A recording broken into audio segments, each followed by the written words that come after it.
The likely House leadership isn't going to be as keen on investigations or impeachment or doing anything aggressive as Judicial Watch would be.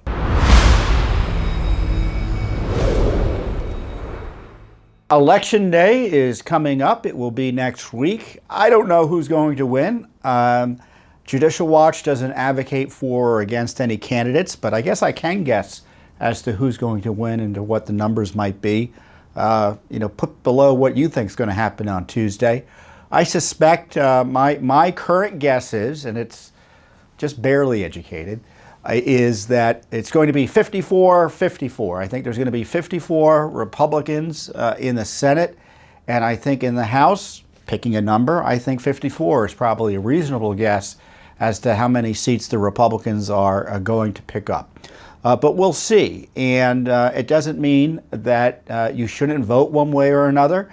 If you're a Republican, be sure to vote. If you're a Democrat, be sure to vote, if you choose to vote.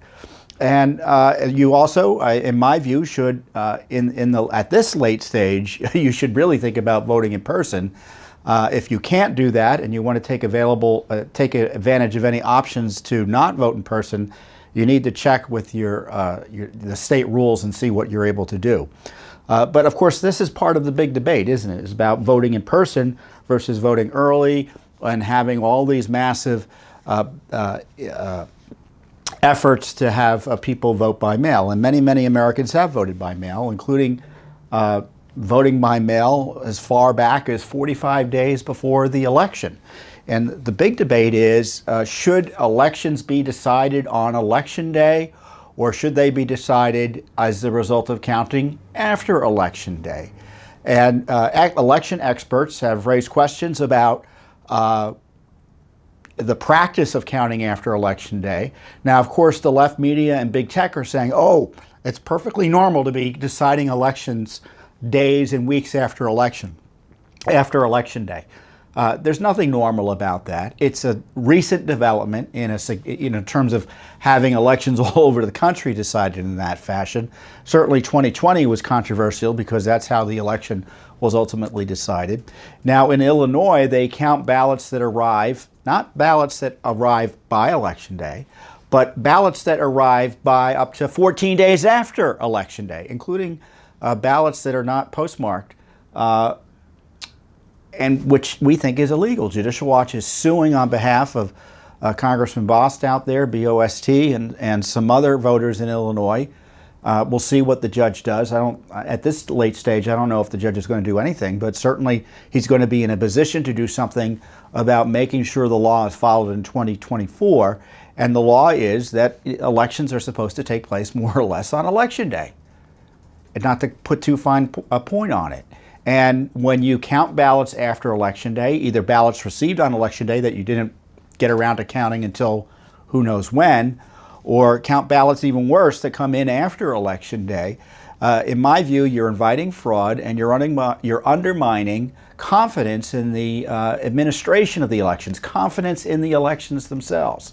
And if we're kind of trying to get to a good policy result, I would submit the best policy result is to encourage people to vote in person, encourage and require that elections be decided on Election Day, except in extreme circumstances. And I'm sure there's always an exception that proves the rule. And you don't get to vote for any willy-nilly reason, absentee, or even have early in-person voting.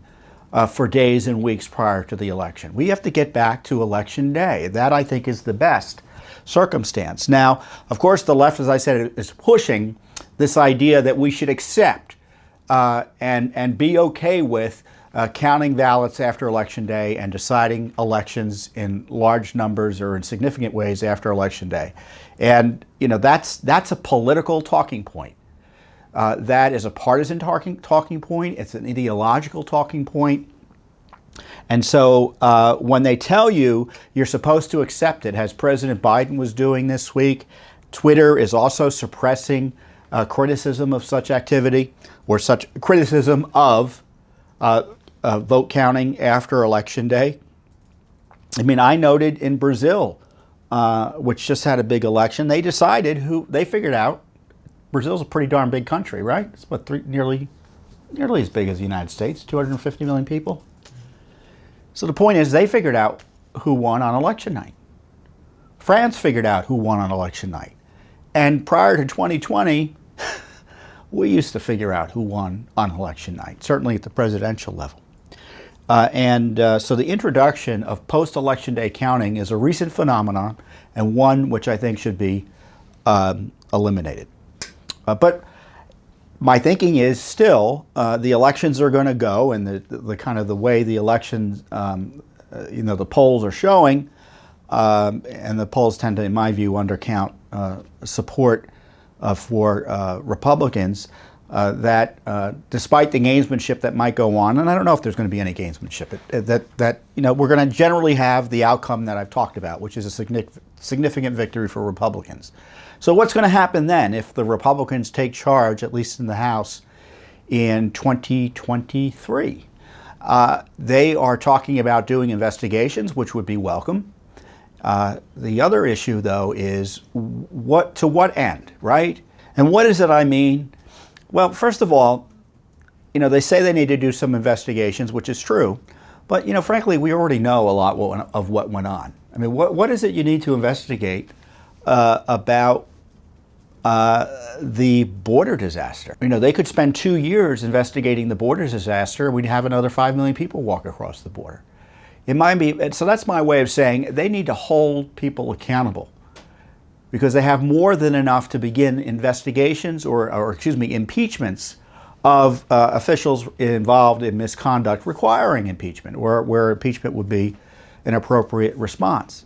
Well, what more do we need to know about the Justice Department and the FBI before we take steps to hold those agencies accountable and individuals within those agencies accountable? What more do we need to know about, for instance, the illegal loan program or loan forgiveness program that Biden is pushing, spending $500 billion without congressional authorization, which is illicit and illegal? So figure out who made those decisions and hold them accountable. So I want there to be investigations by Congress. Let's be clear, though.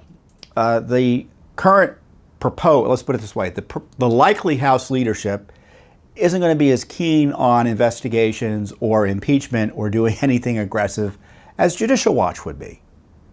I mean, that's been the reality for decades, and I don't see it changing next year.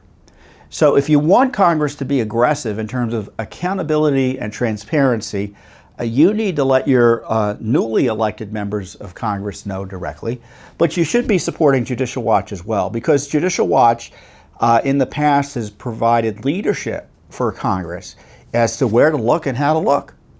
And we plan to do that again.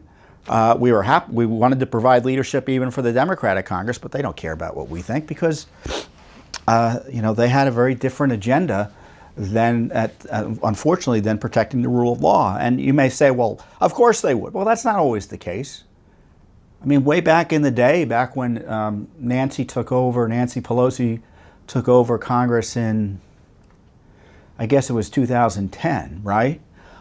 We worked with Nancy Pelosi's office on strengthening oversight in the ethics process on Capitol Hill in the House.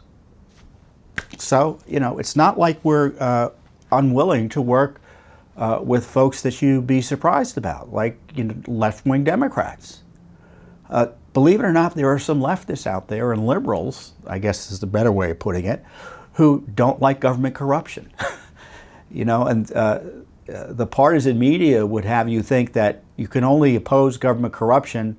Anyone who opposes government corruption does it for purely political purposes. No, that's not the case. There are good Americans on both sides of the aisle who are aghast at government corruption, and Judicial Watch is willing to work with all sides in that regard.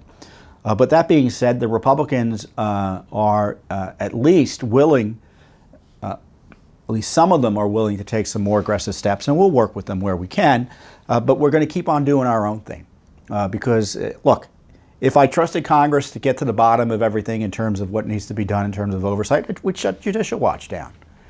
So I don't think we're going to shut Judicial Watch down, and I suspect we're going to have a lot of work to do and a lot of leadership to show this next Congress when it comes in. Thanks for watching. Don't forget to hit that subscribe button and like our video down below.